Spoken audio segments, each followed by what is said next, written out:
துணை. விநாயகர் வழிபாடு. பாலும் தெளிதேனும் பாகும் பருப்பும் இவை நாடும் கலந்துனக்கு நான் தருவேன். கோலம் செய்துங்க கரிமுகத்து தூமணியே, நீ எனக்கு சங்கத்தமிழ் மூன்றும் தா. திருச்சிற்றம்பலம்.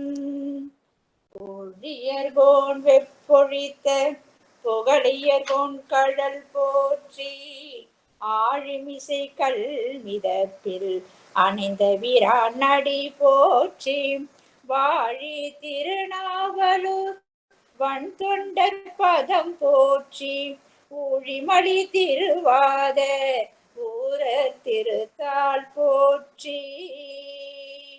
சிற்றம்பலம். தத்து மூதையல் மூன்றும் தழலெழ முத்து மூரல் முகிழ்த்த நீராமய சித்து மூர்த்திதன் தாளினி சேர் அறுபத்தி மூவர் பதமலர் போற்றுவாம். சேக்கிழார். தில்லை வாழந்தனரே முதலாக சீர்படைத்த தொல்லையதாம் திருத்தொண்ட தொகையடியார் பதம் போற்றி, ஒல்லையவர் புராணகதி உலகறிய விரைத்துரைத்த செல்வமணி குன்றத்தூர் சேக்கிழாரடி போற்றி போற்றி. குரு வாழ்க, குருவே துணை.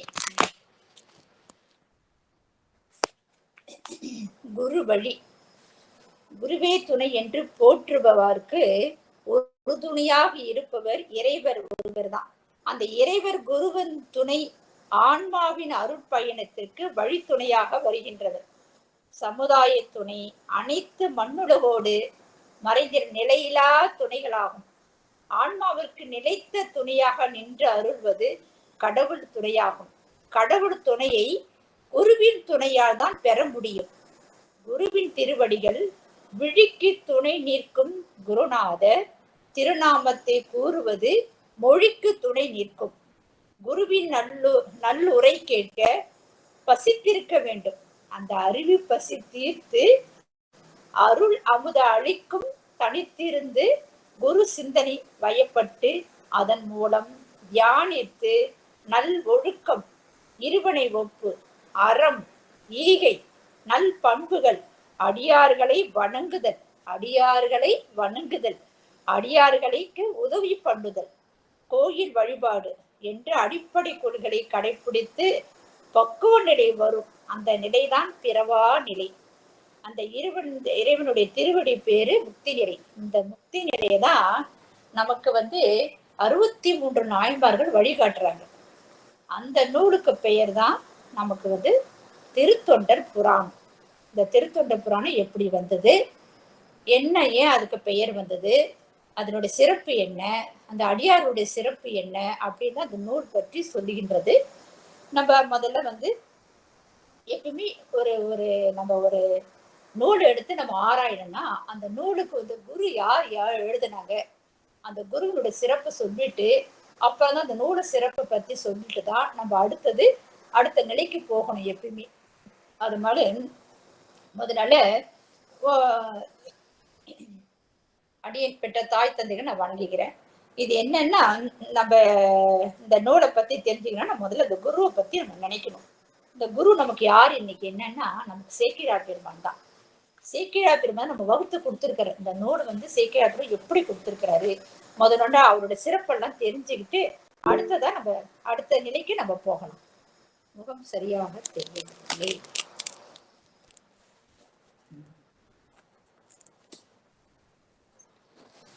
இந்த தமிழ் மண்ணிலே பிறந்து, இந்த தமிழ் மண்ணிலே வாழ்ந்து, இந்த தமிழ் மண்ணிலே பக்தி பெரு தழைக்க செய்த நாயன்மார்களை பாடிய பெருங்காப்பியம்.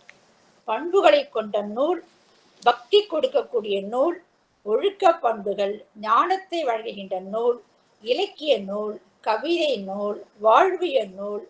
இத பெரிய புராணம். இந்த பெரிய புராண நூல் தமிழுக்கு சிறப்பு சேர்க்கின்ற நூல். தமிழில் வாழ்ந்த புண்டிகளை பற்றி பாடல்கள், விளக்கம் தரக்கூடிய நூல் பெரிய புராணம். ஆதலால் இது பெரிய புராணம் இந்த நூலுக்கு தேசிய காப்பியம் என போற்றப்படுகின்றது. இதன் ஆசிரியர் யாருன்னா சேக்கிழார் ஆவர். இவருடைய இயற்பெயர் அருள்வழி தேவர். அவரை பற்றி தான் இப்ப நம்ம சிந்திக்க போறோம். திருச்சிற்றம்பலம். தூக்கு சீர்திரு தொண்ட தொகை விரி வாக்கினார் சொல்ல வல்லபிரான் எங்கள் பாக்கிய பையனார் பதிகுன்றை வாழ் சேக்கிழானடி சென்னி இருத்துவாம். குரு வாழ்க, குருவே துணை. நல்ல சான்றோர், அருளாளர்கள், நன்மக்கள் பெற்ற வாழும் சிறப்பு பெற்றது தொண்டை நாடு. இந்த தொண்டை நாடு என்றால் நமக்கு எல்லாம் ஒரு மகிழ்ச்சி தான். ஏன்னா நம்ம இந்த நாட்டுல பிறந்திருக்கோம் இல்லையா, நம்ம தமிழகத்துல பிறந்திருக்கோம் இல்லையா. தமிழகத்துக்கே தொண்டை நாடு ஒரு சிறப்பு தான். என்ன என்றால் மகான்கள் பிறந்த தொண்டை நாடு. இந்த நாட்டில் நாம பிறந்திருக்கிறோம்னா அது ஒரு தனி ஒரு அலாதி மகிழ்ச்சி தான் நமக்கெல்லாம். பாலூரும் சூழ பலவளம பெற்ற பெருமைக்குரியது தொண்டை நாடு. தொண்டை நாட்டில் 24 கோட்டங்கள் ஒன்று. அவற்றுள் புளியூர் கோட்டத்தை சேர்ந்த குன்றத்தூர் அவ்வூரு சேக்கிழார் என்னும் திருவரவு சிறியதாக இருந்த ஒரு ஊரு. அந்த ஊரை தான் கூடல் கிழான், புரிசை கிழான், வெண்குளம் பாக்கிழான் என்று பல பல மரபுகள் சேர்ந்து சிறந்த மரபு. அதுல சிறந்த மரபு சேக்கிழார் மரபு. இந்த திருமரபிலே செந்தமிழ் சிறந்து விளங்கக்கூடிய அருள்மொழி தேவர் அவதரித்ததான் சேக்கிழார் என்பது குடிப்பெயர்.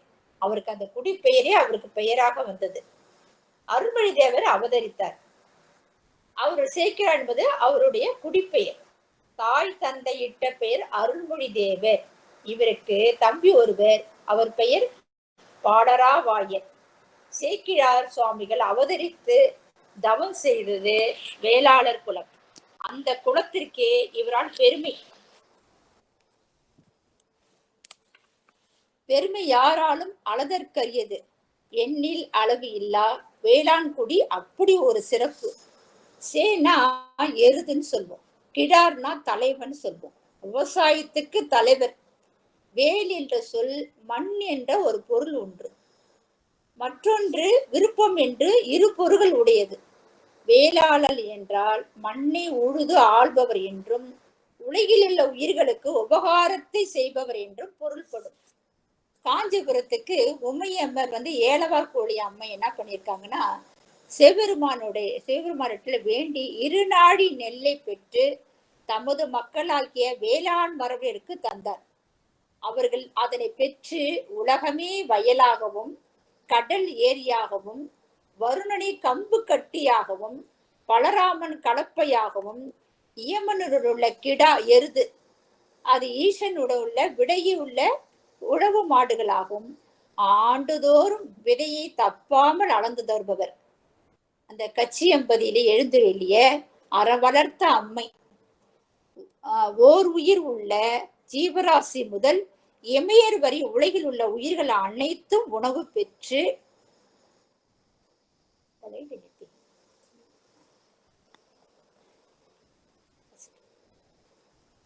உள்ள உயிர்கள் அனைத்து உணவு பெற்று உய்ய உழவு புரிந்து உதவுவார். வேளாண் மரபு பெரிய சிறப்பு என்ன என்றால் நேர்மை, உழைப்பு, வாய்மையில் சிறந்தவர்கள் அவர்கள் பெருமையை அடைய முடியாது. பழையனூர் நீலி செய்த வஞ்சனையால் அவருடைய கணவர் உயிர் இழக்க அதற்கு காரணமாக அவர்கள் இருந்ததால் ஓர் உயிர் போல் விட்டதே என வருந்தி அவர்கள் எல்லாம் 70 வேளாளர்கள் என்ன பண்ணாங்கன்னா தீ குடித்தாங்க. அதனுடைய கதையை இப்ப நான் சொல்றேன். அந்த நீலி கதை. இந்த நீலி கதைனா என்ன ஒரு சிறப்பு, ஏன் இவங்க 70 வேளாளர்கள்லாம் அதுல தீ குடித்தார்கள் அப்படின்னா ஒரு கதை. ஒரு நீலி பழையனூர் ஒரு ஊரு. அந்த நீலின்னு ஒரு பேர், அந்த பெண்ணு பேரு வேற, அந்த நீலின்னு அதுக்கு பேர் வச்சுட்டாங்க. அந்த கதை சம்பவத்துக்கு அந்த கல்யாணம் பண்ணி ரொம்ப நல்லா வாழ்ந்துட்டு இருந்தாரு. அந்த வேளாளர் குலத்துல ஒருத்தர் நல்லா வாழ்ந்து கொண்டிருக்குள்ள அந்த அம்மா என்ன பண்றாங்க, இவருக்கு இன்னும் ஒரு பெண் மேல ஒரு ஆசை வருது. அப்ப என்ன பண்றாரு, அந்த பெண்ணை மருமகமா எடுத்துட்டு போய் அந்த பொண்ணை கொலை பண்ணிட்டு மறுமணம் பண்ணிக்கிறாரு. அந்த மறுமணம் பண்ணிக்கிறார். அந்த முதல் மனைவி என்ன பண்றாங்க, பேய் வடிவம் எடுத்து அந்த இரண்டாவது மனைவி போல வேஷம் போட்டு இவர் எப்படியாவது பழி வாங்கணும் அப்படின்னு சொல்லி பல காலமா அவர் காஞ்சிபுரத்துல இருந்து திருவாலங்காடு பழையனூர்ல தொழில் ரீதியா வந்து போயிட்டு இருந்தார். அப்ப வந்து போயிட்டு இருக்கக்குள்ள இந்த பெண்ணானவ பேய் வடிவம் எடுத்து இரண்டாவது மனைவியோட வேஷம் அணிந்து எப்படியாவது இவரை அடைஞ்சு இவரை எப்படியாவது பழி வாங்கணும் எண்ணத்தோட இருக்கிறாங்க. அப்ப வந்து ஒரு நாள் வந்துட்டு இருக்குள்ள அழுது, அதாவது நீலி கண்ணீர் சொல்லுவாங்களா, அது மாதிரி அழுது பொய்யான ஒரு அழுகை. நீலி கண்ணீர்னா பொய்யான ஒரு அழுகை. அந்த மாதிரி அழுது இவங்க கிட்ட நான் உண்மையான மனைவின்னு சொல்லி வேண்டுறாங்க.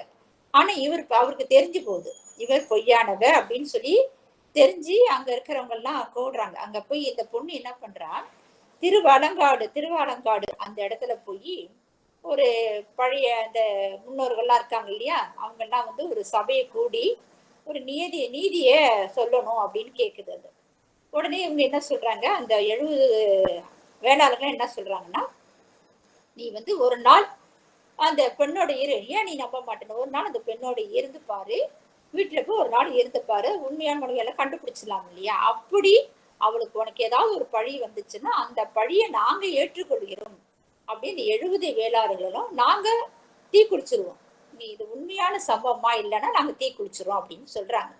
உடனே இவங்க என்ன பண்றா, சரி ஊர் ஊடகெல்லாம் சொல்றாங்களே அப்படின்னு சொல்லிட்டு ஒரு நாள் இரவு தன்னோட வீட்டுக்கு அழைச்சின்னு போய் அவர் இருக்கிறாரு. அந்த ஒரு நாள் இரவுலயே அந்த பெண்ணானவள் பேய் வடிவம் எடுத்த பெண்ணானவள் என்ன பண்ண, அவரை கொலை பண்ணிடுறான். கொலை பண்ணிட்டு தன்னுடைய அந்த கோபத்தை தீர்த்துக்கிட்டு தானும் மறைஞ்சு போயிடுறான். பேய் வடிவம் எடுத்தலையா மறைஞ்சு போயிடுறான். மறுநாள் காலையில வந்து இந்த வேளாளர்கள்லாம் வந்து பாக்குறாங்க.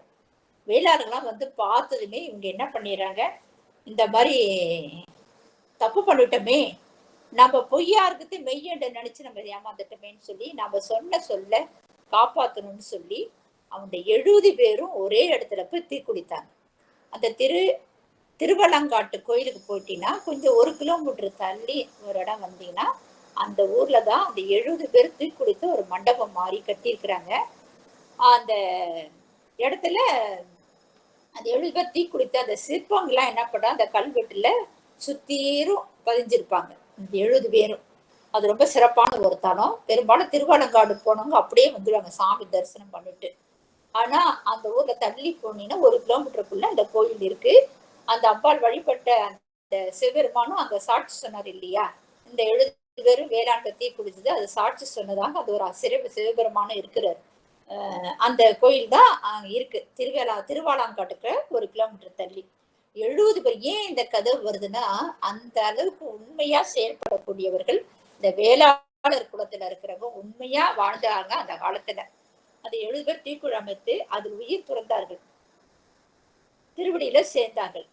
வாய்மையை காத்தவர்கள் அவர்களே, என்ன வாய்மையை உண்மையாக காத்தவர்கள், சொல்ல தவற மாட்டாங்க. அது மாதிரி வேளாண் மரபினர்கள் 63 நாயன்மார்கள 13 பேர் வேளாளர்களா இருக்கிறாங்க. நம்ம 63 நாயன்மார்கள உயர்ந்த மரபு உடையவர்கள்.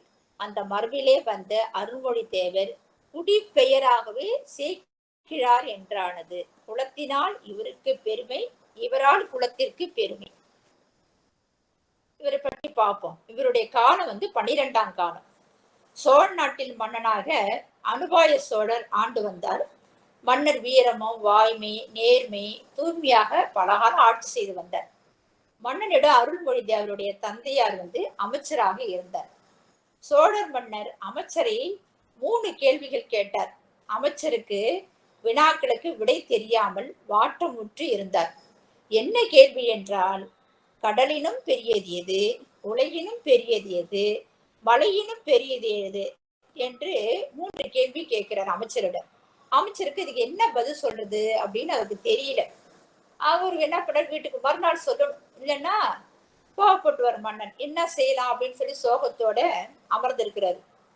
இது அறிந்த அருள்மொழி தேவர் தந்தையை வணங்கி, என்ன சோகமா இருக்கிறீங்களா தந்தைய, இதுக்கு என்ன வருத்தம் உங்களுக்கு, என்ன இவ்வளவு சோகமா இருக்கிறீங்கன்னு கேள்வி கேட்கிறாரு. வருந்த வேண்டாம், 3 கேள்வி கேட்டிருக்காருப்பா, இந்த 3 கேள்விக்கு என்னால பதில் சொல்ல முடியல அப்படின்னு சொல்றாரு. அதுக்கு புன்னகையுடன் சொல்றாரு, இந்த 3 வினாக்களுக்கும் அடியேன் பதில் எழுதி தரேன் அப்படின்னு சொல்லிட்டு தந்தையார்கிட்ட சொல்றாரு. மறுநாள் இந்த 3 கேள்விக்கும் பதில் எடுத்துக்கிட்டு அவர் போறாரு, அரண்மனைக்கு போறாரு. ராஜா அந்த 3 கேள்விக்கு கேள்வி கேட்க அமைச்சர் பதில் சொல்றாரு. யாரு? அருண்மொழி தேவருடைய அப்பா பதில் சொல்றாரு. பயன் தூக்கார் செய்த உதவி நயன் தூக்கி நன்மை கடலில் பெரியது. இந்த திருக்குறளே இருக்குதுப்பா, இது எடுத்து உனக்கு அழகா விளக்கம் தரேன்னு சொல்லி சொல்றாரு. இது என்ன பயன் தூக்கார் செய்த உதவி? அதாவது ஒருத்தங்க என்ன பயன் கிடைக்கும் எதிர்பார்க்க மாட்டாங்க. ஒருத்தங்க நம்ம ஒரு பொருள் உதவி கொடுக்கறோம்னா அவன் நமக்கு ஏதாவது திருப்பி செய்வானா, அந்த பையனை தான் நம்ம எதிர்பார்த்துப்போம். எல்லாமே அப்படிதான் எதிர்பார்த்துக்கணும். சாமி கிட்ட போய் என்ன கேட்கறான்? நான் உனக்கு ₹1 கற்பூரை ஏத்துறேன்பா, எனக்கு இந்த பொருள் கிடைக்கணும்பா, எனக்கு இந்த மாதிரி நோய் வந்துருக்குப்பா, இன்னைக்கு உனக்கு இந்த நான் வந்து மொட்டடிச்சு செஞ்சுக்கிறேன்பா அப்படின்னு சொல்லி ஏதோ ஒரு பிரதிபலன் வச்சுதான் நம்ம சாமி கிட்ட வேண்டுமே. நமக்கு வேண்டுது. அப்புறம் சாமி கிட்டே அப்படி வேண்டக்குள்ள நம்ம மனிதர்கிட்ட என்ன செய்ய, ஒரு பயனை எதிர்பார்க்காம எந்த காரியமும் செய்ய மாட்டோம் இல்லையா? பயன் கிடைக்கும் என்று ஆராயாமல் ஒருவன் செய்த உதவிதான் அன்புடமே ஆராய்ந்தால் அது நன்மை வந்து என்னது, அது கடலினில் பெரிது அப்படின்னு அந்த பாடலுக்கு விளக்கம் சொல்றாரு. 2வது, காலத்தினால் செய்த நன்றி சிறிதெனினும் ஞானத்தில் மான பெரிது. இதுக்கு என்ன விளக்கம் என்னன்னா, உற்ற காலத்துல நம்ம ஒரு உதவி வேணுங்க, நமக்கு இருக்கு, நம்ம நிறைய செல்வம்லாம் இருந்தாங்கன்னா ஒரு காலத்துல உங்களுக்கு சட்டுன்னு உதவி செய்வது தேவைப்படுது. அந்த நேரத்து செய்யற உதவிதான் அதன் தன்மையை ஆராய்ந்து பார்த்தா உலகத்தை விட மிக பெரியது அப்படின்னு சொல்றாரு. அந்த பாடலுடைய விளக்கம் அதான். அப்புறம் நிலையில் திரியா தடங்கியான் தோற்றம் மழையிலும் மான பெரிது. இந்த திருக்குறளுக்கு விளக்கம் என்னன்னு சொல்றாருன்னா, தன் நிலையில இருந்து மாறுபடக்கூடாது. நம்ம என்னது, ஒழுக்க நெறியில ஒழுங்கா இருக்கணும்.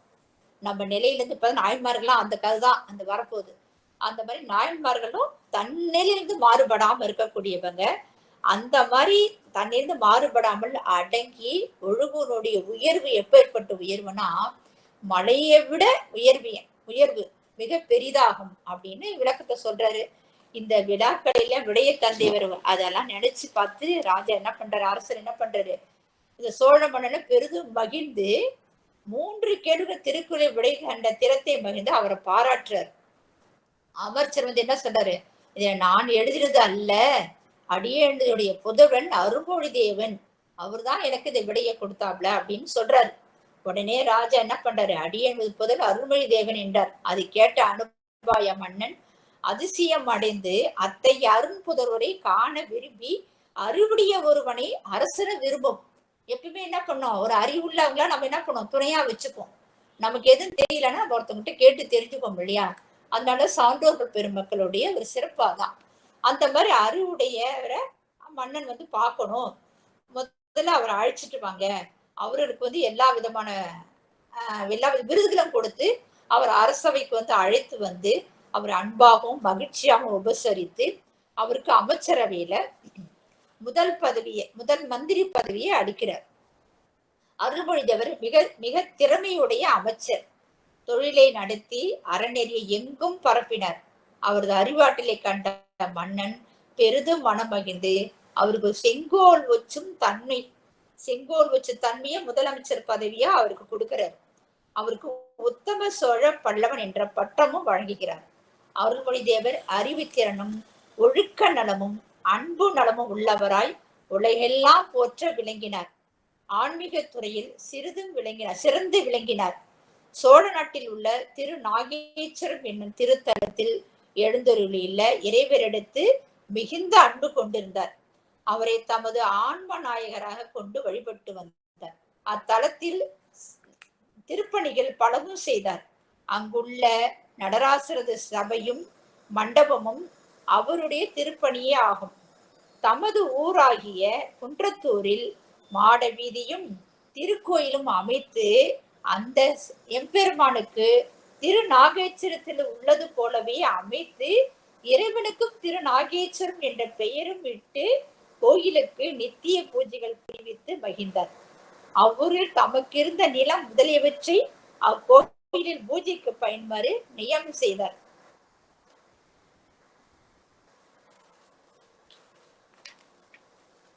இவ்வாறு சேக்கிழார் தன் கடமைகளை திறம்பட செய்த பலரும் அவரை போற்றி துதித்தார்கள்.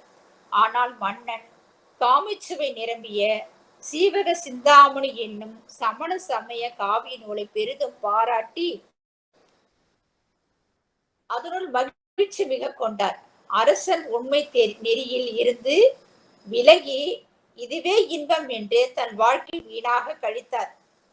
இதை அறிந்த மன்னன் அமைச்சர் சும்மா இருப்பாரா? இதுக்கு ஒரு விளக்கம் சொல்றாரு. ஒரு நெல்ல குத்தனா என்ன ஆகும்? ஒரு நல்ல ஒரு பெண் ஒரு முத்துமான அரிசி கிடைக்கும். ஆனா அதெல்லாம் உண்ணாம என்ன பண்றாங்க? உமி குத்தி கை வருந்துவது போல. உமி குத்துனா என்ன கிடைக்கும்? ஒண்ணுமே கிடைக்காது. அந்த மாதிரி நெறியிலிருந்து தப்பி இவங்கெல்லாம் சமண மாத்திரை போய் சார்ந்துட்டாங்களே. நல்ல ஒரு பசு இருக்கு, கறவை பசு நின்று கொண்டிருக்கிறது. அந்த கறவை பசுல போய் கறக்காம இந்த மலட்டு பசு கறந்தா என்ன கிடைக்கும்? ஒண்ணும் கிடைக்காது. அத வந்து என்னது, தன்னுடைய மனம் தளர்வது போல.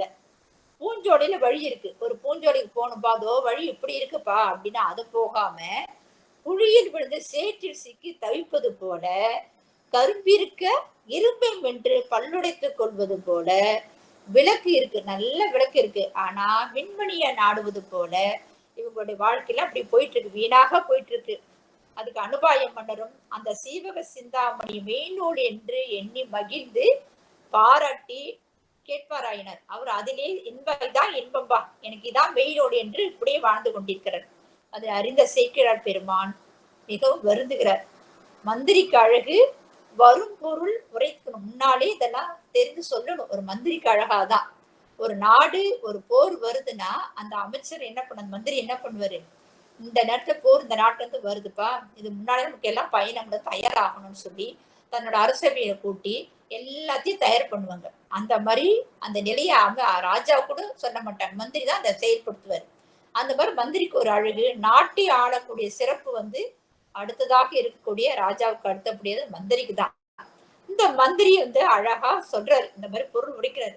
மன்னா மன்னா பின்னால் நடக்க செய்து முன்னாடி சொல்வார். ராஜாவுக்கு சொல்லக்கூடியவர் யாரு? மந்திரி தான். அரசனை திருத்துவது அமைச்சரது கடமை என்று நினைத்து மன்னன் எவ்வழி சென்றால் குடிமக்களும் அப்படியே செல்வார்கள். சமண சமயம் புகுந்ததனால் நாட்டு மக்களும் சமண சமயத்தில் இன்பம் என்று கருதி நல்வழிந்து மாறுவார்கள் என்று அரசனை திருத்தி என்ன சில நல்வழிப்படுத்த என்ன எண்ணினார். ராஜாட்ட போய் பல வழிமுறை எடுத்து சொல்றாரு.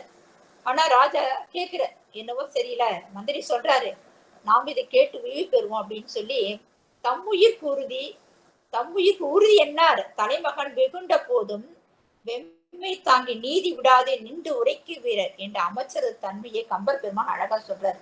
கம்பர் பெருமான் என்ன சொல்றாருன்னா, தம்முயிர், அதாவது நம்ம எப்படி போனாலும் நமக்கு என்ன அப்படின்னு போகாம அடுத்த மக்களும் நல்லா இருக்கணும் அப்படின்னு நினைக்கிற அந்த சேக்கிழார் பெருமானுடைய கம்பர் பெருமான் அழகா எடுத்து சிந்திக்கிறார், சிந்தித்து கூறுகிறார். சேக்கிழார் மன்னனை சந்தித்து, அரசரே, நீர் தெய்வ நலமிக்க சைவ சமயத்தில் இருந்தும் இருமைக்கு நன்மைக்கு செய்யாத அவக்கதையை கேட்டு பொழுது கழிக்கின்றேன். இம்மை மறுமை வீடு என்னும் மும்மைக்கு நன்மை பயக்கும் சிவகதையை கேட்டு உயிருக்கு உறுதி தேடுவாய் என்றார். மந்திரி சொல்ற, ராஜா பார்த்து என்ன சொல்றாரு? இந்த சிவகதையை கேட்டு உயிருக்கு உறுதி தரக்கூடியதை நினைக்காம இந்த மாதிரி இதான் மெய்யென்று நீங்க இப்படி வாழ்ந்து கொண்டிருக்கீங்களே, இது நல்லா இருக்கா அப்படின்னு சொல்லி மன்னர் என்ன பண்றாரு? இந்த அவகதை என்றானா சிவகதை யாது அப்படின்னு கேட்கிறார். மன்னருக்கு காது கொடுத்து கேட்கிறார். அதன் அருமையும் பெருமையும் என்ன, அதன் யார் யார் இதெல்லாம் சொல்றாங்க, இதனுடைய சிறப்பு என்ன அப்படின்னு கேட்கிறார். மன்னன் கேட்கிறார். மன்னன் கேட்டறுப்படு சிவகதியை கேட்டவர் யாரு? உயிர் பெற என்ன உரைத்து உயிரை பெற உரைத்திடுவேர் என்று எமக்கு விளக்குமாறு கூறுகிறார். சேக்கிழார் வேந்தரே, திருவாரூரில் கருமூலம் அகற்று திருமூலநாதரம் யாரு? சிவபெருமான். அவர் அடியெடுத்து கொடுக்க சமயக்குருவன் நால்வர் ஒருவராகிய சுந்தரமூர்த்தி நாயனார் நம்பி ஆரூரர் 16 பாக்களால் திருத்தொண்டர் தொகை பாடி அருளினார். அவர்களை பற்றி பாடி அவர்களை துதித்து வணங்கினார். அவர் பாடுறது மட்டும் இல்லாம அவர்களையும் துதித்து வணங்கினாரு. அத்திருத்தொண்ட தொகைக்கு திருநாரையூரிலே நம்பியாண்டார் நம்பின்னு ஒருத்தர் இருக்கிறாரு. அவர் பொல்லா பிள்ளையாருடைய அந்த பொல்லா பிள்ளையார் அவருடைய அந்த அவர் வந்து அந்த பொல்லா பிள்ளையாருக்கு வந்து பொருள் கூறுறாரு.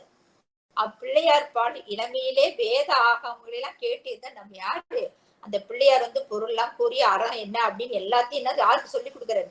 நம்பியாண்டார் நம்பிக்கை சொல்றாரு. அந்த நம்பியாண்டார் நம்பி என்ன பண்றாரு? ஒரு அழகா வகையாக ஒரு அந்தாதிய பாடுகிறார். நாயன்மார் நம்பியாண்டார் நம்பி ஒரு அந்தாதிய பாடி அருளியிருக்கிறாரு. அந்த நம்பியாண்டா நம்பி அந்தாதி திருமுறை கண்ட ராஜராஜ அபயகுல சோழ மன்னரும் சிவாலய தேவர் முதலியோருக்கும் எடுத்து எழுதி பாராட்டினார்கள் என்றார் அப்படின்னு சொல்றாரு அவரு. உடனே மன்னன் மகிழ்ந்து என்ன பண்றாரு, அதனை ஓதி அருளும், எனக்கு ஓதி அருள், அந்த இதெல்லாம் நான் கேட்டு தெரிஞ்சுக்கிறேன், எனக்கு எல்லாத்தையும் சொல்லு அப்படின்னு மன்னன் கேட்கிறார். அதுக்கு சேக்கிழார் அடிகள் திருத்தொண்ட தொகையும் நம்பியார் நம்பி அந்தாதியும் முழுதியும் கூறி அப்பாடலுக்கு உண்டான விளக்கத்தையும் சொல்லி பொருளையும் கூறி அருளுகிறார். மன்னர் இதை கேட்ட உள்ளம் உருகி சிவபெருமானது திருவருள் திறத்தையும் திருத்தொண்டர்கள் அன்பின் திறத்தையும் எண்ணி எண்ணி உளம் மகிழ்ந்து சேக்கிழார் நோக்கி இப்புண்ணிய மெய்வரலாலை விரித்து யாரு உலகமெல்லாம் உயிர்கள் உய்வடையணும், அதனால இதெல்லாம் உலகமெல்லாம் உணர்ந்து எளிந்து உய்ய இது பெருங்காவியமாக பாடி தருவீர் என்று பொன்னும் மணியும் தருகிறார். இவர் அது மட்டும் தந்தார் மட்டும் போதுமா? அந்த செல்வத்தை அருள்மொழி தேவர் என்ன பண்றாரு, பெற்றுக்கொண்டு மன்னர் பெருமானோட விடை பெற்று கொண்டு அவர் கேட்கிறாரு, இதுக்கெல்லாம் நான் என்ன பண்ணணும், இதெல்லாம் எழுதணும்னா இந்த இடத்தை விட்டு நான் வெளியில போகணும், நான் அரசவையிலே இருந்து மந்திரியா இருந்தா என்னால இதெல்லாம் செய்ய முடியாது, அதனால எனக்கு உங்ககிட்ட விடை வேணும்னா நான் தில்லையம்பல பெருமான போய் தரிசனம் பண்ணணும், அங்க போய் தான் எனக்கு இதெல்லாம் எழுத முடியும் அப்படின்னு போய் கேட்கிறார். எனக்கு எழுதுறதுக்கு எந்த தகுதியும் கிடையாது, அதனால நான் எம்பெருமான்கிட்ட போய் விண்ணப்பம் வச்சு அவரோட அருள் பெற்றுதான் என்னால அதை எழுத முடியும் அப்படின்னு சொல்றாரு. உடனே அரசர் வந்து அவருக்கு தேவையான அந்த பல்லக்கு பணம் பொருள் அவருக்கு தேவையான அத்தனை வகையான எல்லாத்தையும் கொடுத்து அவர் வழி அனுப்புகிறார். உடனே அம்பலவானை நினைத்து அவர் தில்லை அம்பதியை போய் நினைத்து அங்க இறங்குகிறார். அந்த எல்லையை அடைய வந்த உடனே என்ன பண்றது, வானத்துல அந்த வாகனத்துல இறங்கணும்னு அம்பலவானை நினைத்து அங்கேயே விழுந்துறாரு. அந்த எல்லையில வரக்குள்ளே என்ன பண்றாரு, தில்லை அம்பதி நினைச்சு மண்மேல் விழுந்து வணங்குறார். அந்த எம்பெருமானை நினைத்து வணங்குறாதான் ஒரு எல்லையில போய் எடுத்து தொட்டாலே அவங்களுக்கு எல்லாம் என்னது அந்த புண்ணியம் கிடைச்சிற மாதிரி அந்த ஆழத்துல அப்படி வாழ்ந்திருக்கிறார்கள். அந்த எல்லையில மினிச்சு கண்ணீர் மல்லுக எம்பெருமானை நினைச்சு வழிபாடு செய்கிறார்.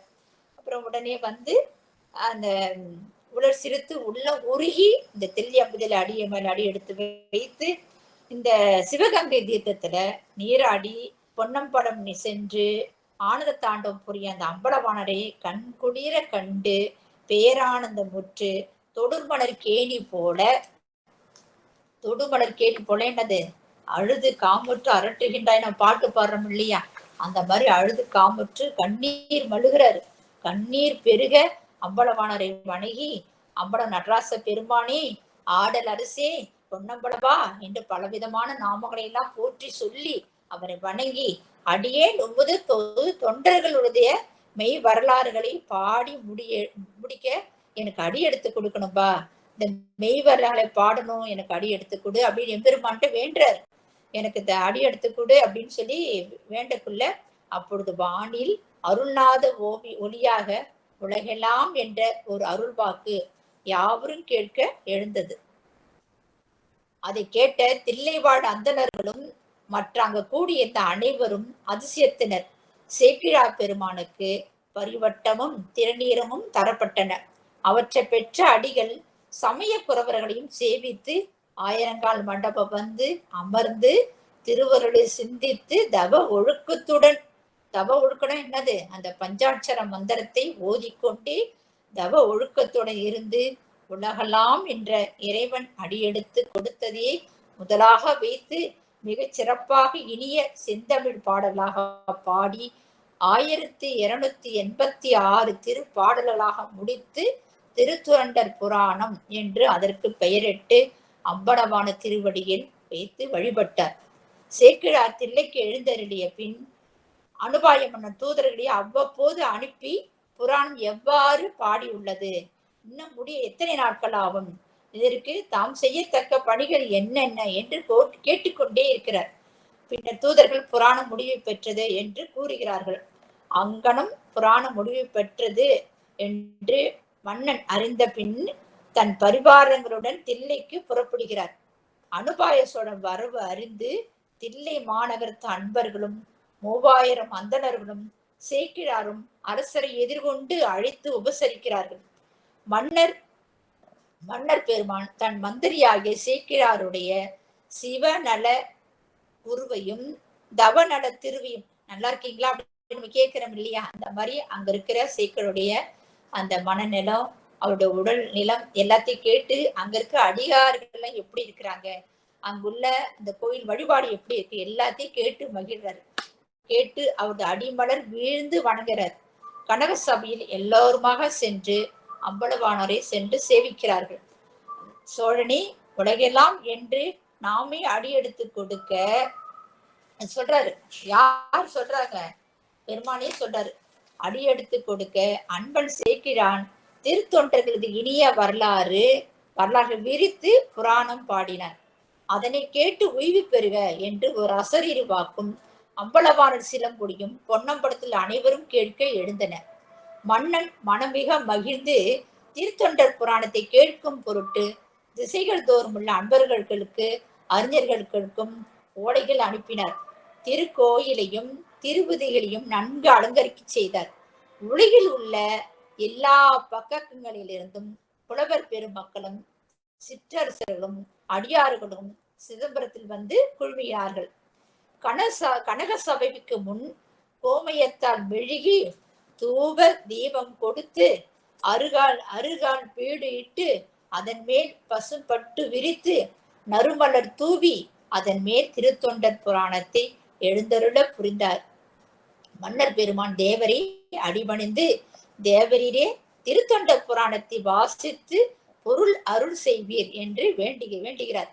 சேக்கிழா பெருமான் அப்பேரவையின் நடுவே அமர்ந்து அம்பலவாணர் அதை தாண்டவம் புரிந்த நாளும், திருஞான சம்பந்தர் திரு அவதாரம் புரிந்த நாளும், திருவாய் மலர்ந்த அமுத திருஞான பருகிய நாளும் திருவாதிரை நாளாகும்.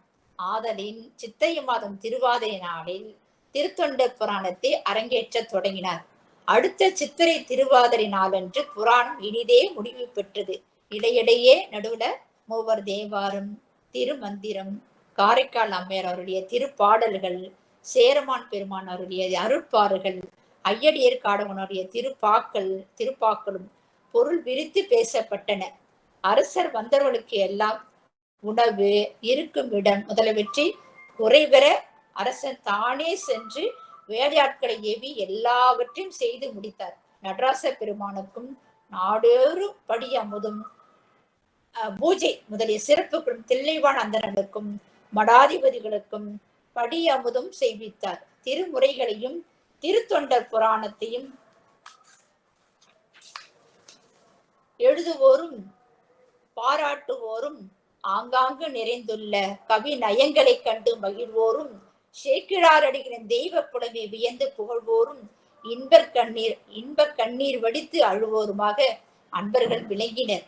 பல்லாயிரக்கணக்கான அடியார்கள் அரகர அரகர அரகர என்று முழங்கு ஓசை எழுகடல் ஓசையும் அடங்கியதாம்.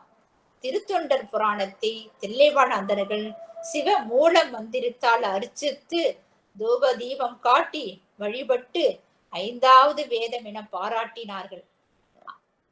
அனுபாய மன்னர் அத்திருமுறையை பட்டினால் சூழ்ந்து பொற்தட்டில் ஏந்தி யானையின் சிரத்தில் வைத்து சேக்கிழார் பெருமானையும் அவ்வழகிய யானை மேல் ஏற்றி தானும் ஏறி இரு கரத்தாலும் கவரி வீசி இதுவன்றோ நான் செய்த தவப்பயன் என்று மகிழ்ந்தார். விண்ணவர் பூமாறி பொழிந்தனர். அவ்வாறு திருவீதி உலாவாக வளமாக வரும்போது சிதம்பரம் பூலோக கைலாகமாக பொடிவுற்றது. எல்லா வீதிகளும் திருவிழா கோலம் போல காட்சி அளித்தது. மலர் மாலைகளை தூக்கி திருவிளக்கு ஏற்றி இன்னிசை பாடல்கள் ஓதி அன்பர்கள் ஆரவாரித்தனர். திருமுறை தமிழ் பாடிய மூவரும் ஒருவராக அந்த 7 பேர் 3 பேர் சொல்லுங்க, திருஞான சம்பந்தர், திருநாவுக்கரசர், சுந்தரமூர்த்தி இவர்களை போலவே எப்படி காட்சி கொடுக்கிறாராம், ஒருவராக காட்சி தருவதாக என்று சிலர் பாராட்டினார்கள். கடற்கரையில் நெய் மணலை எண்ணி அளவிடலாம், பெருங்கடல் மேல் வரும் அலைகளிலையும் எண்ணலாம், ஆனால் அக்கடலில் வாழ் மீனையும் அளவிடலாம். இத்திருத்தொண்டர் புராணத்தை அளவிட அல்லர், நம் சேக்கிழார்க்கே எளிதாகும், அமரருக்கு அரிதாகும் என்றார்கள். சிலர் கற்பனை கதைதான் அல்ல, இவர்கள் எல்லாம் வாழ்ந்தார்கள், எந்த பற்றும் இல்லாமல் நாயன்மார்கள் வாழ்ந்தார்கள், இவர்கள் எல்லாம் வாழ்ந்தார்கள், வரலாற்று இடம் பெற்றவர்கள், நம்மை போலவே வாழ்ந்து இறைவன் திருவருளை பெற்றவர்கள் திருத்தொண்டர்கள். இறைவர் உலகெல்லாம் என்று அடி எடுத்து கொடுத்தால் இறைவன் அருள் தரத்தை காப்பியம் முழுவதும் மனவிச செய்து சேக்கிழார் நூலை முடிக்கும் பொழுது உலகெல்லாம் என முடித்துள்ளார். நம்பியார் ஆரூரான சுந்தர பெருமான் தமிழ் திருத்தொண்ட தொகையில் ஒவ்வொரு அடியவர் பெருமையும் ஒரு அடியில் கூறுகிறார். இதனை தொகை நூல் என்பர். இதனை சிறிது விரித்து நம்பியாண்டார் நம்பி திருத்தொண்டர் அந்தாதி இயற்றினார். ஒரு அடியாரின் சிறப்பை ஒரு பாடலால் விளக்கும் இதனை வகை நூல் என்பர். இந்த இரு நூல்களையும் அடிப்படையாக கொண்டு ஒரு அடியாரின் சிறப்பை ஒரு புராணத்தால் விளக்குவது பெரிய புராணம். இதனை விரிநூல் என்பர். சேக்கிழாருக்கு இதுக்கு இட்ட பெயர் திருத்தொண்டர் புராணம் என்பதாகும். பிற்காலத்தில் இதன் பெருமை கருதி வரலாற்று அருளாளர்கள் இதில் பெரிய புராணம் என்று வழங்கலாயிற்று.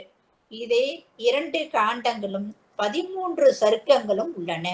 மொத்த பாடல்களின் எண்ணிக்கை 4286. இக்காப்பியத்தில் இடம்பெறும் தனி அடியார்கள் 63, தொகை அடியார்கள் 9 பேர். சேக்கிழார் வருணிக்கும் நாயன்மார்கள் முக்தியை விட பக்தியே பெரிதாக என்னும் இயல்புடையவர்கள். சிவனை அன்றி வேறு எந்த சிந்தனையும் இல்லாதவர்கள். தமிழ் பக்திக்கு ஒரு நூல் பெரிய புராணம் என்பதில் ஐயம் இல்லை. அதனால்தான் மீனாட்சி சுந்தர பிள்ளை அவர்கள் பக்தி சுவை நனி சொட்ட சொட்ட பாடிய கவிபலவ என்று சேக்கிழாரை பாராட்டுகிறார்கள். அது மட்டும் அல்லாமல் அவச்சொல் எதுவுமே வராத இருக்கிறதுனால்தான் இவருக்கு தெய்வ சேக்கிழார். அந்த மாதிரி திருக்குறள்ல 1333 பாடல் 30 பாடல்களையும் திருக்குறள் எழுதினார் இல்லையா, அவருக்கும் தெய்வ புலவர், அவருக்கு தெய்வ புலவர் அப்படின்னு தான் பெயர் உண்டு. ஏன்னா இந்த இருவருக்கு மட்டும்தான் தெய்வ சேக்கிழார் தெய்வ புலவர் பட்டம் உண்டு. ஏன்னா இருவரும் எந்த ஒரு பாடலை கூடயும் மற்றபடி அவச்சொல் பேசாம சொல்லக்கூடியவர்கள் அவர்கள் இருவரும் தான். அதனால்தான் அவங்க தெய்வத்துக்கு மேலான அந்த பட்ட பெயரையே கொடுத்திருக்கிறாங்க. சேக்கிழாரை தெய்வமாக கருதி வழிபடுகிறார். மாத சிவஞான முனிவர் எங்கள் பாக்கியம் பயனாகிய குன்றைவாழ் சேக்கிழாரின் அடி சென்னியிலிருந்து வாம் என சேக்கிழாரை தெய்வமாகவே கருதி வழிபடுகின்றார். சைவ சமயத்தின் தெய்வ பாடல்கள் 12 திருமுறைகளாக வகுக்கப்பட்டன. புராண திருமுறையினை முன் நம்பியாண்ட நம்பிகள் கோவை செய்த 11 திருமுறைகளுடன் சேர்த்து 12வது திருமுறை என்று நியமித்து செப்பேடு செய்து நடராஜர் சன்னதியில் மன்னன் பொன்னம்பலத்தில் வைத்தனர். மன்னர் சேக்கிழார் பெருமான் தில்லையிலே இருந்து அம்பலவானவரை வழிபட்டு தவ வாழ்வில் தலை சிறந்து நின்றார். அனுபாய மன்னன் அருள்மொழி தேவருடைய தம்பியாகிய பாலவராயர் குன்றத்தூரில்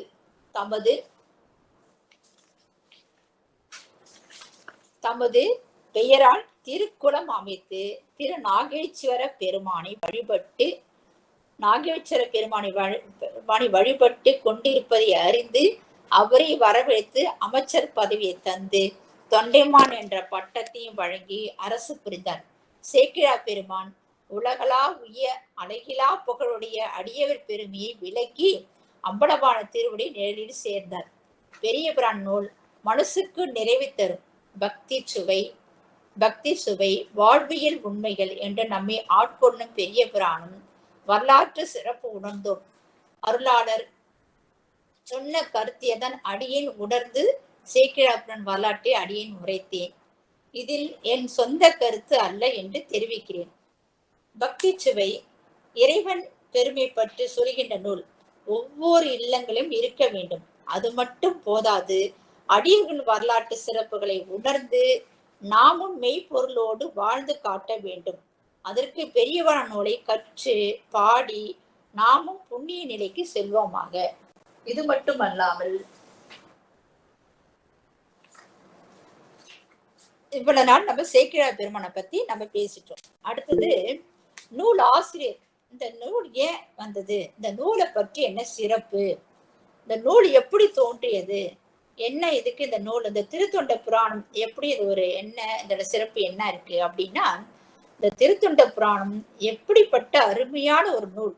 எப்படி படிக்க படிக்க நம்ம அதை உணரணுமோ, அந்த வரலாற்றெல்லாம் எடுத்து நம்ம அனுபவித்து படிக்கிறோமோ, அப்ப நம்மையே நாமே அதை உணர்ந்து கொள்கிறோம். இது என்ன சிறப்பு இருக்கு, இந்த நாயன்மார்கள் எப்படிப்பட்டவர்கள் அப்படின்னு சொல்லி இந்த வரலாறுல நம்ம தெரிஞ்சுக்கிறோம். இப்ப இனிமேட்டு படிக்கிற ஒவ்வொரு பாடலையும் நம்ம உணர்ந்து உணர்ந்து இந்த பெரிய புராண நூலை படிக்கக்குள்ள நமக்கு எல்லாம் தெரிஞ்சுக்கிறோம்.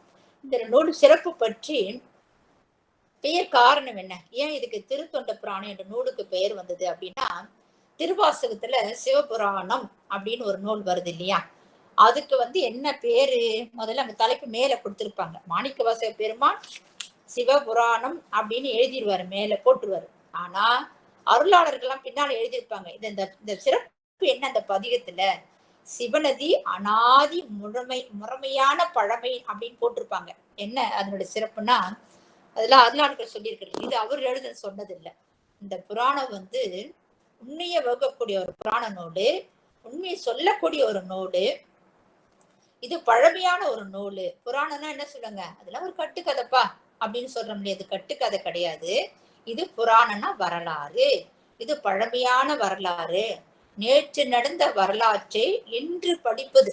நேற்று நடந்த வரலாறு இதெல்லாம் நமக்கு தெரியாது, இருக்கிறாங்களா இல்லையா என்ன நமக்கு தெரியாது. ஆனா எழுதி வைத்த நூலெல்லாம் அதை நம்ம நினைச்சு இன்னைக்கு எடுத்து படிக்கக்குள்ள அது ஒரு வரலாற்று சிறப்பு மிக்கது. இந்த நாயன்மாரோட வரலாறு சிறப்பு மிக்க ஒரு வரலாறு. இது புராணம் அப்படின்னு சொல்லுவோம் இல்லையா. இது என்னது, அனாதி முறைமையால் பழமையான பெருமையை சொல்வதுதான் புராணம்.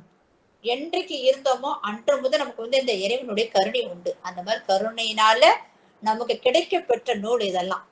அதனால நம்ம என்ன பண்ணணும், இறைவனுக்கு நம்ம நன்றி சொல்லணும். நேற்று நடந்த நிகழ்ச்சி இன்று படிப்பது புராணம். அவர்கள் வரலாற்றை தொண்டர் புராணம் சொல்ல. அவர்கள் வரலாற்றை என்னது, தொண்டர் புராணம்னு சொல்றது. இது தொண்டர்னா என்ன, யாரெல்லாம் தொண்டர் அப்படின்னு கேட்டோம்னா சொல்லுவோம், பரம தொண்டு செஞ்சுட்டு இருக்கான்பா, ரொம்ப நாளா ஒரு தொண்டு செஞ்சுட்டு இருக்கான் அப்படின்னு சொல்றோம் இல்லையா. அது இல்ல தொண்டு. ஒரு நாளைக்கு செய்வோம், ஒரு நாளைக்கு விட்டுடுவோம். ஒரு நாளைக்கு அன்னதானம் பண்ணுவோம், ஒரு நாளைக்கு அன்னதானம் பண்ண மாட்டோம். நம்ம தேவைக்கு ஏற்ப நம்ம வீட்டுல ஒரு உணவு எதனா மிச்சம் மீதி இருந்தாதான் அடுத்தவங்களுக்கு தானம் பண்ணுவோம். அந்த மாதிரி செய்யக்கூடாது. என்னைக்காவது ஒரு நாளைக்கு தான் நம்ம திருவாசனம் பண்றோம், என்னைக்கா ஒரு நாள் தான் பஞ்சாட்சரம் பண்ணுவோம். அப்படி இல்லை. மாறாத இருப்பது தொண்டு. அந்த நிலையிலே இருக்கின்ற நிலை, அந்த நிலையிலே இருப்பாங்க. எந்த நேரமும் தொண்டு செஞ்சுக்கிட்டே இருப்பாங்க. அந்த மாதிரி நாயன்மார்கள் வரிசையில தான் 63 நாயன்மார்களும் அந்த நிலைப்பாடிலே இருந்தாங்க. தொண்டுனா 9ன்னு அர்த்தங்க. 9 என்ற எண்ணுக்கு தொன்று என்று சொல்லி இருக்கிறார்கள். ஏங்க 9க்கு அவ்வளவு ஒரு சிறப்பு என்னன்னா, பெருக்கினாலும் கூட்டினாலும் அந்த எந்த எண்ணோட பெருக்கினாலும் கூட்டுதொகை 9 தான் வரும். அந்த எண்ணுக்கு 9க்கு அவ்வளவு ஒரு சிறப்பு. அதனால்தான் நாயன்மார்கள் தொண்டு என்னன்னா அது 9. அந்த அந்த அந்த இலக்கணம் முன்னே என்ன சொன்னா, முன்னால பின்னால வரப்படணும்னு முன்னாலே காட்டக்கூடிய ஒரு சிறப்பு. 90னா 99னா 1 வருது இல்லையா, 100 அப்படின்னு 1 வந்துடும். அந்த மாதிரி முன்னால இருக்க எண்ணையும் இலக்கணம் முன்னை எடுத்து கொடுக்கக்கூடிய ஒரு சிறப்பு 9க்கு உண்டு. எண்ணினுடைய சிறப்பு தான். தொண்டர்களை மாறாதவர்கள். அதாவது எப்படின்னா, இன்பம் வந்தாலும் சரி, துன்பம் வந்தாலும் சரி, வறுமை இருந்தாலும் சரி, நமக்கு பொருள் இல்ல, செல்வம் இல்ல அப்படின்னாலும் எடுத்த கொள்கையில மாறாதவர்கள். அந்த நாயன்மார்கள்ல எடுத்துக்கொண்ட கொள்கை என்றுமே மாறாம இருப்பாங்க. நடு இரவு யார் கதவை தட்டினா கூட அன்னம்பாடுப்பு செய்யக்கூடிய அடியவர்கள் அவர்கள். அந்த மாதிரி அவர்களுக்கெல்லாம் அதுதான் தொண்டர் புராணம். இது ஏங்க திருத்தொண்டர் புராணம் ஏங்க பேர் வந்தது? திருனா என்னது, நம்ம என்ன சொல்லுவோம், திருனா உயர்ந்த. நம்ம என்ன சொல்லுவோம், செல்வம். திருனா செல்வங்க அப்படின்னு. திருமதி அப்படின்னு. திருனா உயர்ந்த, மதிப்பு மிக்க, பெருமை மிக்கது. மதிப்பு மிக்க, பெருமை கொடுக்கக்கூடியது. சிவத்தை அனுபவிக்கின்ற செல்வம். சிவத்தையே அனுபவிக்கின்ற செல்வம். அதான் திரு என்றால் சிவத்தை அனுபவிக்கின்ற செல்வம். சிவம் என்று பொருள். அத மணிவாசகர் நிறைய இடத்த சொல்றாரு. சிவமே பெரும் திரு அப்படின்னு சொல்றாரு. பெற வேண்டியது திரு அப்படின்னு நிறைய பாடல் எடுத்து தெளியனும் கொட்டாமலே கூட ஒரு பாடல் எடுத்து கொடுக்குறாரு. எந்த காலத்திலும் நம்ம போகாத, நம்ம என்ன நினைக்கிறோம், திருன்னா செல்வம்னுவோம். நமக்கு பொருள் இன்னைக்கு ஒரு நாளைக்கு இருக்கும், ஒரு காலத்துல விட்டு நம்ம விட்டு போவோம். ஆனா திருன்ற வார்த்தை எந்த காலத்திலையும் நம்மை விட்டு போகாத செல்வம். ஒரே செல்வம்னா என்னது, சேருமானுடைய அந்த நாமந்தான், அவருடைய திருவடிதான். அந்த செல்வம் தான் நமக்கு பெரிய செல்வம். செல் பிளஸ் வம் அப்படின்னா, செல்லுனா போகும், வம்னா வரும். இது வந்து போகக்கூடியது. ஆனா செல்வம் செல்வமே என்னது? சிவஞான சம்பந்தர் கூட நிறைய பாட்டு இல்ல, சிவம் வேறு அல்ல, எல்லாமே சிவஞான சம்பந்தன் ஒரே ஒரு பாடலை மட்டும் திருஞான சம்பந்தன் சொல்லு, சிவஞான சம்பந்தன் பொண்ணு திருஞான சம்பந்தன் ஒரே ஒரு பாடலை மட்டும் தான் அவர் சொல்லிக்கிறாரு. திருனா செல்வம் நாம நினைச்சிட்டு இருக்கோம், திருனா செல்வம் இல்ல, திருனா சிவம். அதனாலதான் என்ன பண்றது, தலத்துக்கெல்லாம் என்ன பண்றோம், திரு தலம் என்று சொல்லுவோம். தில்லைக்கு திரு தில்லை, திரு தேவாரம், திரு வாசகம், திரு பல்லாண்டு, திரு இசைப்பா, திரு மந்திரம், திரு தொண்டர் புராணம். இந்த சிவத்தையே அனுபவித்தவங்க யாரு, அவங்க எல்லாம் தலைவர்களா சொல்லுவோம். நம்ம நாயன்மார்கள்லாம் என்னது, நமக்கெல்லாம் தலைவர்கள். அவர்கள் வந்து எல்லாமே, அதுதான் திரு தொண்ட புராணம் என்ற பெயர் வந்ததுக்கு காரணமே தான். அப்பேற்பட்ட நாயன்மார்கள் அவர்கள். அது எடுக்கும் மா கதை அப்படின்னு சொல்லுவோம் இல்லையா. ஏன்னா என்ன, மானா பெரிய பெரிய புராணத்தை சொல்றார் யாரு, சேக்கிழார். அந்த எல்லாம் எழுதணும்னா அதுக்கு ஒரு செயல் வேணும் இல்லையா. அந்த பெரிய புராணம் விரித்து நான் சொல்லணுமே இல்லையா. இந்த செயல்களை செய்ய நாயன்மாரை பத்தி எழுதுனா அதுக்கு ஒரு பேர் பெற்றிருக்கணும் இல்லையா அப்படின்னு சொல்லி சேக்கிழார் பெருமான் உணர்ந்து உணர்ந்து இந்த நாயன்மார் வரலாறுல ஒவ்வொரு நாயன்மார்கள் வரலாற்றையும் அவர் என்ன பண்றாரு, ஆய்ந்து அப்படியே உட்காந்து இறைவன் அடி எடுத்து கொடுத்தா கூட அவர் பலகாலம் அங்கிருந்து ஒவ்வொரு நாயன்மார்கள் இடங்களிலும் போய் சென்று அதனுடைய ஆராய்ச்சி எல்லாம் பண்ணி இவருக்கு வாழ்ந்தார்களா. அதான் பஞ்சம் எந்த ஆண்டு வந்தது, அந்த நெல்மணி குன்று எடுத்து இது பண்ணிட்டாரு இல்லையா, நெல்லெல்லாம் எடுத்து தானம் பண்ணிடுறாரு இல்லையா. அந்த நெல் எந்த காலத்துல அந்த நாட்டுல பஞ்சம் வந்து அதெல்லாம் என்ன ஆராய்ச்சி பண்ணி கல்வெட்டுல ஒவ்வொரு நாயன்மார்களுடைய சிந்தித்து எழுதி அதெல்லாம் எடுத்து ஒரு கற்பனை கூட சேர்க்கல.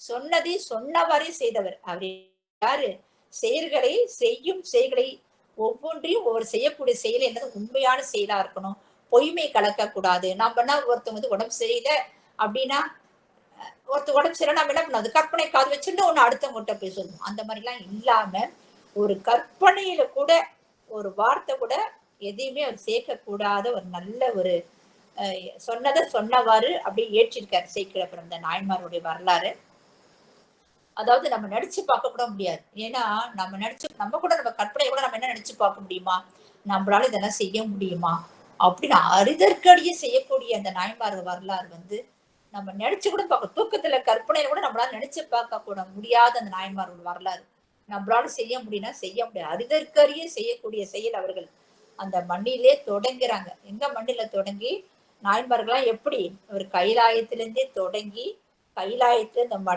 வந்து முடியக்கூடிய இந்த வரலாற்று சிறப்பு.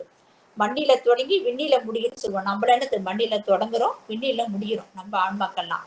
அவர்கள்லாம் என்னது கைலாயத்துல இருந்த பெரிய புராணம் தொடங்கி மண்ணுக்கு வந்து யாரு சுந்தரமூர்த்தி சுவாமிகள் மண்ணுக்கு வந்து வராரு, மண்ணுக்கு தொடங்கி அப்புறம் இருந்து கைலாயத்திலே முடியுது. திரு கைலாயத்திலிருந்து தொடங்கி மண்ணுக்கு வந்து திரு கைலாயத்தில் முடியும் நூல் பெரிய புராண நூல். அவ்வளவு சிறப்பு மிக்க நூலுங்க இந்த பெரிய புராண நூல்.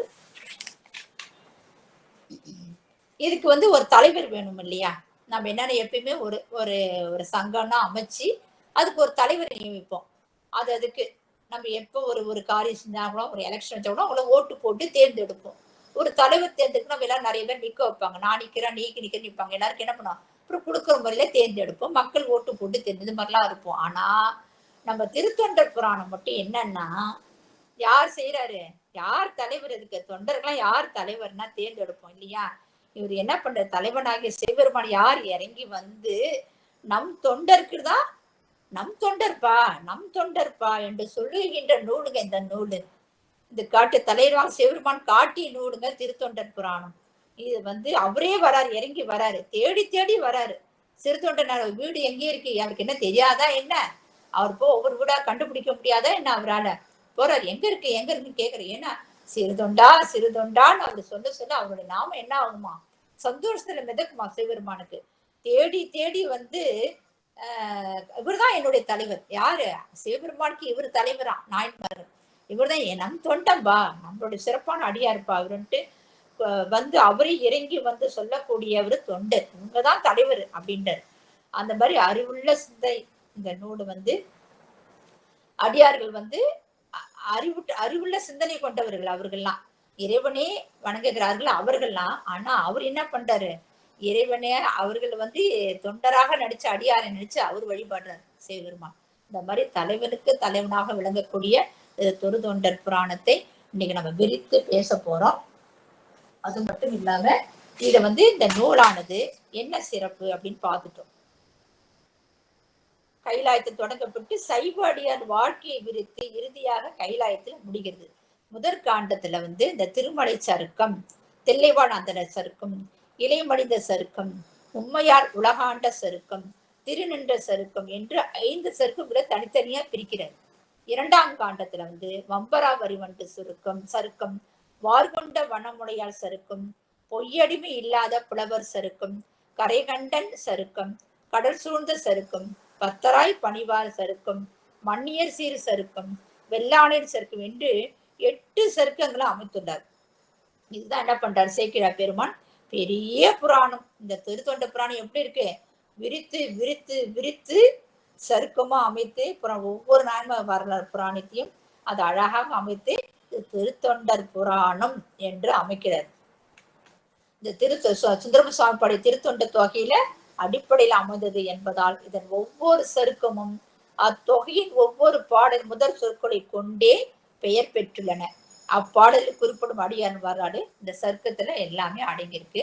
இது முதல்ல நாட்டு சிறப்பு, மலை சிறப்பு, ஊர் சிறப்புன்னு சொல்லி ஒவ்வொரு புராணமா விரித்து அதுக்கப்புறம் தடுத்தாள் கொண்ட புராணம் சுந்தரமுடிச்சவன் மணிநீதேஸ்வரன் எப்படி இருந்தார் அந்த வரலாறுலாம் சொல்லிட்டு தான் அடுத்து பெரிய புராணத்துல ஒவ்வொரு பாடலுக்கும் போகின்றார் பெருமாள். இதனாலே இன்னைக்கு அடியேனுக்கு தெரிந்த இந்த வரலாற்று சுருக்கத்தை எல்லாம் உங்களுக்கு அடியேன் பகிர்ந்து கொள்கிறேன். நாமளும் இந்த மாதிரியே இருந்து அடியார்களை போல நாயன்மாரை போல வாழ முடியாட்டான்னு நம்மளால ஓரளவுக்கு அந்த கடைபிடிக்கணும்.